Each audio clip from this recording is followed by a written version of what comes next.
যারা এই ছোট্ট খাঁচার মধ্যে কোয়েল পাখি পালতে চান, আজকের ভিডিওটা শুধু তাদের জন্য। হ্যালো এভরিওয়ান, আসসালামু আলাইকুম। মারুফ ওয়াইটি স্টুডিও থেকে আরও একটি নতুন ভিডিও নিয়ে আসলাম। তো আজকের ভিডিওটি মূলত তাদের জন্য যারা বাসা বাড়িতে এই খাঁচার মধ্যে কোয়েল পাখি পালন করতে চান। তো আপনারা এভাবে পালন করতে পারেন।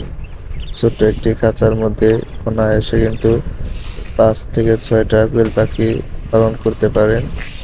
তো এখানে আপনার একটি পানির পাত্র লাগবে, আর হচ্ছে একটি খাবার রাখার মতো একটা পাত্র লাগবে। তো এটা 50 টাকার মতো লাগবে।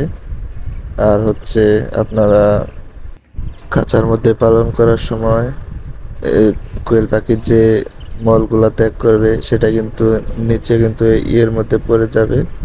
তো সেখানে কিন্তু দুর্গন্ধ ছড়াতে পারে। সে কারণে আপনারা করবেন ওইটা নিচের মধ্যে বালি দিয়ে দিবেন। বালি দিয়ে দিলে ওই মলটা বালি শোষণ করে নেবে, তার জন্য আর কি দুর্গন্ধ হবে না। তো এভাবে কিন্তু আপনারা অনায়াসে ছোট্ট খাঁচার মধ্যে 5 থেকে 6টা কোয়েল পাখি পালন করতে পারেন। আর একটা কাজ করতে পারেন, আপনারা ভেতরে একটা বাটির মধ্যে বালি অথবা কাঠের গুঁড়া দিয়ে দিতে পারেন। সেখানে কোয়েল পাখি বসে বসে গোসল করবে। কোয়েল পাখি বালি অথবা কাঠের গুঁড়ার মধ্যে গোসল করতে কিন্তু পছন্দ করে।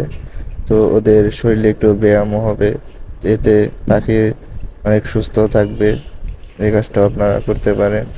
তো বাসা বাড়িতে আপনারা যারা কোয়েল পাখি পালন করতে চান, তারা কিন্তু এই খাঁচার মধ্যে অনায়াসে পালন করতে পারেন, কোনো সমস্যাই হবে না। দুর্গন্ধ হতে পারে একটু, তার কারণে আপনারা নিচে বালি দিয়ে দিতে পারেন অথবা কাঠের গুঁড়া দিয়ে দিতে পারেন।